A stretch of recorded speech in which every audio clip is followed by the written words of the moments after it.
అన్ని జాగ్రత్తలు తీసుకున్నా కొన్నిసార్లు ప్రమాదాలు జరుగుతూ ఉంటాయని హైకోర్టు న్యాయమూర్తి జస్టిస్ కె శ్రీనివాసరెడ్డి వ్యాఖ్యానించారు. కుంభమేళాలోనూ ప్రమాదాలు జరిగాయి కదా అని ఉదాహరణగా చెప్పారు. సింగయ్యను తొక్కించుకుంటూ వెళ్లిపోయి అతని మరణానికి కారణమైన కేసులో జగన్ నిందితుడిగా ఉన్నారు. ఈ కేసును కొట్టేయాలంటూ ఆయనతో పాటు ఇతర నిందితులు కూడా క్వాష్ పిటిషన్ దాఖలు చేశారు. దీనిపై హైకోర్టులో వాదనలు జరిగాయి. ఈ సందర్భంగా జస్టిస్ శ్రీనివాసరెడ్డి ఈ విధంగా మాట్లాడారు.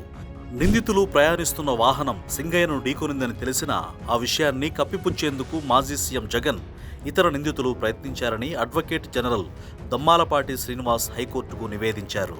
కారు కింద పడిన వ్యక్తిని పక్కన పడేసి ముందుకెళ్దామనే ఉద్దేశం కారులో ఉన్న వాళ్లకు ఉంటుందా అని న్యాయమూర్తి ప్రశ్నించగా అందుకు ఆధారాలున్నాయని ఏజీ తెలిపారు. ప్రమాదానికి కారణమైన వాహనంలో ప్రయాణిస్తున్న వ్యక్తులను ప్రాసిక్యూట్ చేయవచ్చని, ఈ మేరకు సుప్రీంకోర్టు తీర్పులున్నాయని ఏజీ గుర్తు చేశారు.